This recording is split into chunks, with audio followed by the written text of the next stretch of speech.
आज हम आपको बताएंगे कि कैसे भारत ओमान ट्रेड डील हो सकती है और किन किन सेक्टर्स को बड़ा फायदा होगा। अगर ये डील होगी तो कितने बड़े सौगात लेकर ये भारत की तरफ आएगा। नमस्कार, आप देख रहे हैं न्यूज़ 18 का डिजिटल प्लेटफॉर्म। मैं हूं आपके साथ श्रुति श्रीवास्तव। भारत और ओमान के बीच 18 दिसंबर को साइन किया गया फ्री ट्रेड एग्रीमेंट जल्द ही लागू हो सकता है। वाणिज्य और उद्योग मंत्री पीयूष गोयल ने शुक्रवार को बताया कि दोनों देश कोशिश कर रहे हैं, यानी कि 19 दिसंबर को, कि यह समझौता अगले 3 महीनों में ऑपरेशनल हो जाए।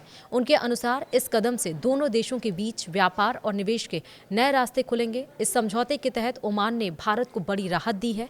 ओमान ने अपने 98% प्रोडक्ट कैटेगरी पर जीरो ड्यूटी की सुविधा देने की बात मानी है। इसका मतलब ये है कि भारत के लगभग 99.38% एक्सपोर्ट पर कोई आयात शुल्क नहीं लगेगा। फिलहाल इन प्रोडक्ट पर 5 से 100% तक ड्यूटी लगती है। एक्सपोर्ट्स के लिए बड़ी राहत मानी जा रही है।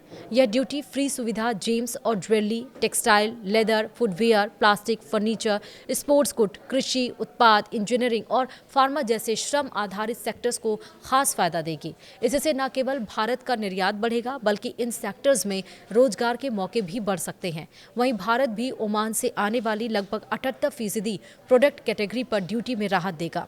यह ओमान से आने वाले करीब 95% इंपोर्ट वैल्यू को कवर करता है। इससे दोनों देशों के बीच व्यापार और संतुलित होगा। तो वहीं पीयूष गोयल ने कहा है कि निवेश के लिहाज से स्टील, ऊर्जा, शिक्षा और हेल्थ केयर जैसे सेक्टर ओमान में भारतीय कंपनियों के लिए बड़े अवसर लेकर आएंगे। उन्होंने ये भी बताया कि ग्रीन स्टील, ग्रीन हाइड्रोजन और ग्रीन अमोनिया जैसे क्षेत्रों में काफ़ी संभावनाएं हैं। उन्होंने ये भी बताया है कि ओमान में बड़े लैंड बैंक मौजूद हैं, जिससे वहाँ संयुक्त निवेश प्रोजेक्ट स्थापित करना आसान होगा। Marble processing, battery manufacturing, health और शिक्षा में भी निवेश की संभावनाएं दिख रही हैं। दिलचस्प बात यह है कि ओमान की कंपनियां भी भारत के साथ सहयोग के लिए उत्सुक हैं। एक ओमानी डेयरी कंपनी ने अमूल के साथ ज्वाइंट वेंचर में दिलचस्पी दिखाई है। इसके अलावा पीयूष गोयल ने ओमान की कंपनियों और वहां के सोवरेन वेल्थ फंड को भारत में निवेश का निमंत्रण दिया है। विशेषज्ञों का मानना है कि यह ट्रेड डील भारत के एक्सपोर्ट और रोजगार पर सकारात्मक असर डाल सकती है और दोनों देशों के बीच व्यापारिक रिश्ते और मजबूत होंगे। आप सबको पता है कि ओमान दौरे पर प्रधानमंत्री नरेंद्र मोदी थे और दोनों के बीच जो ट्रेड डील हुई है वो लागू हो गई है और अब बड़े अवसर रोजगार के भारत में आने वाले हैं।